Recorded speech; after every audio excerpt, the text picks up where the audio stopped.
कल्पना कीजिए, एक ऐसा व्यक्ति जिसकी गिनती दुनिया के बड़े हीरे व्यापारियों में होती थी, जिसके पास आलीशान बंगले थे, प्राइवेट जेट थे, दुनिया के सबसे महंगे शहरों में ज्वेलरी स्टोर थे और जिसकी बनाई हुई ज्वेलरी हॉलीवुड सितारे तक पहनते थे। लेकिन फिर एक दिन पूरे भारत को पता चलता है कि यह व्यक्ति देश के सबसे बड़े बैंकिंग घोटाले में से एक का मुख्य आरोपी है। एक ऐसा घोटाला जिसने भारत की बैंकिंग व्यवस्था की नींव तक हिला दी। एक ऐसा घोटाला जिसकी रकम थी 11,000 करोड़ से भी अधिक। और सबसे चौंकाने वाली बात, जब तक देश को इस घोटाले का पता चला वह व्यक्ति भारत छोड़कर जा चुका था। आज की इस डॉक्यूमेंट्री में हम जानेंगे नीरव मोदी घोटाला की पूरी कहानी।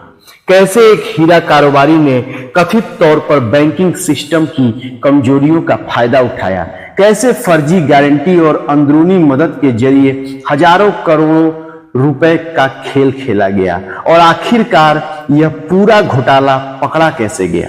तो वीडियो को अंत तक जरूर देखिए, क्योंकि यह सिर्फ एक घोटाला की कहानी नहीं, यह कहानी है लालच, सत्ता, सिस्टम की खामियां और एक ऐसे आर्थिक अपराध की जिसने पूरे देश को झकझोर दिया।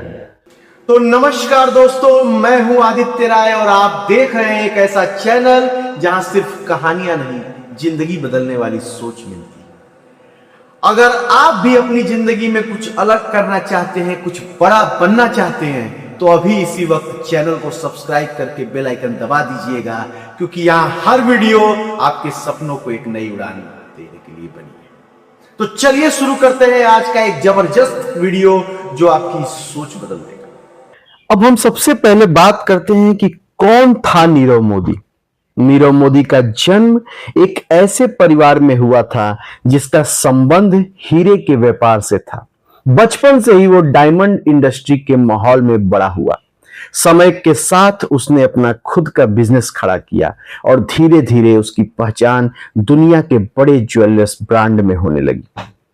उसकी कंपनी के स्टोर न्यूयॉर्क, लंदन, हांगकांग और दुबई जैसे देशों में मौजूद थे। मीडिया उसे एक सफल भारतीय उद्यमी के रूप में देखती थी। उसकी लाइफस्टाइल किसी फिल्म कहानी से कम नहीं थी। महंगी कारें, लग्जरी होटल, अंतरराष्ट्रीय पहचान, सब कुछ उसके पास था। लेकिन इस चमक दमक के पीछे क्या चल रहा था, ये शायद बहुत कम लोग जानते थे। इस कहानी का दूसरा मुख्य किरदार है पंजाब नेशनल बैंक, भारत के सबसे पुराने और बड़े सरकारी बैंकों में से एक।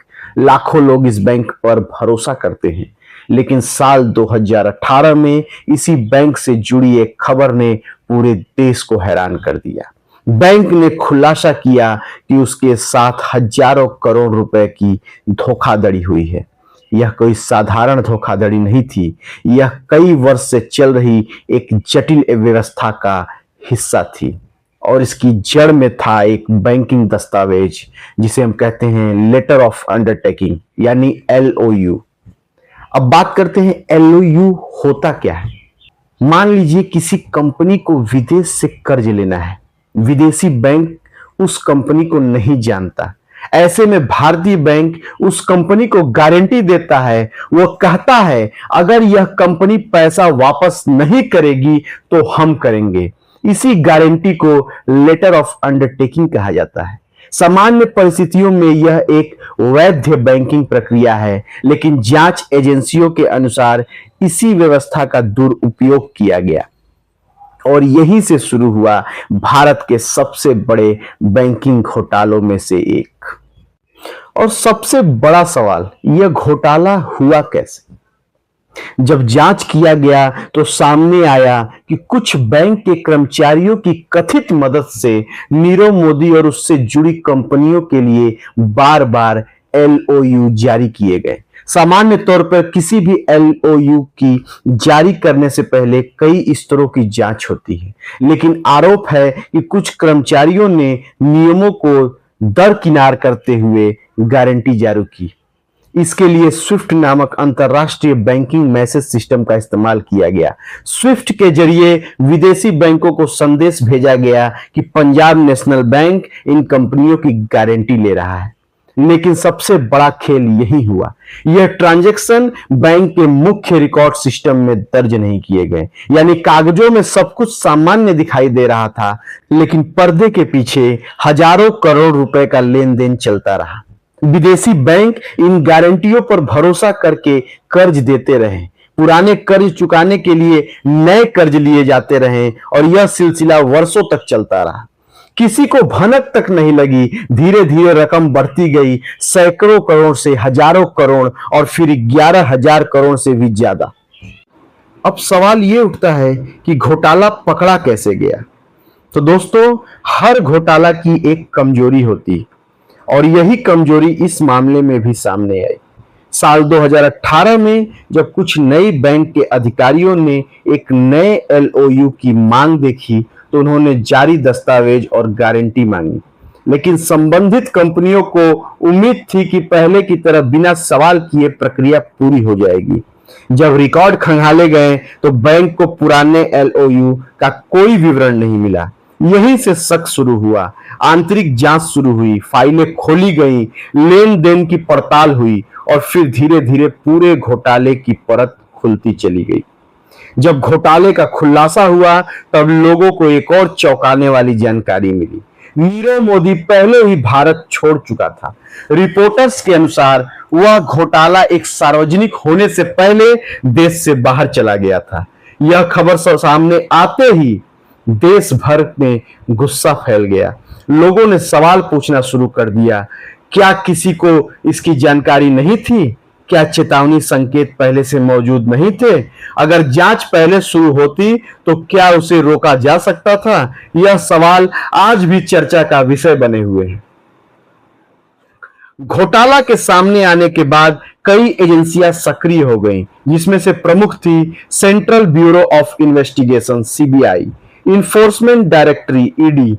जांच एजेंसियों ने बैंक रिकॉर्ड खंगाले, संपत्तियों की पहचान की, पैसा के लेन देन का पता लगाया, देश और विदेश में मौजूद संपत्तियों को ट्रैक किया गया, कई कंपनियों की जांच हुई और धीरे धीरे यह मामला अंतर्राष्ट्रीय स्तर पर पहुंच गया। जांच के दौरान खबरें सामने आई कि नीरव मोदी ब्रिटेन में रह रहा। इसके बाद भारत सरकार ने उसके प्रत्यार्पण यानी एक्सट्रेडिशन की प्रक्रिया शुरू की। मामला ब्रिटेन की अदालत तक पहुंचा, कई सुनवाई हुई, कानूनी लड़ाई लंबी चलती रही। यह मामला सिर्फ भारत का नहीं रहा था, अब यह अंतर्राष्ट्रीय कानूनी प्रक्रिया का हिस्सा बन चुका था। इस घोटाले ने भारतीय बैंकिंग व्यवस्था को बहुत बड़ा सबक दिया।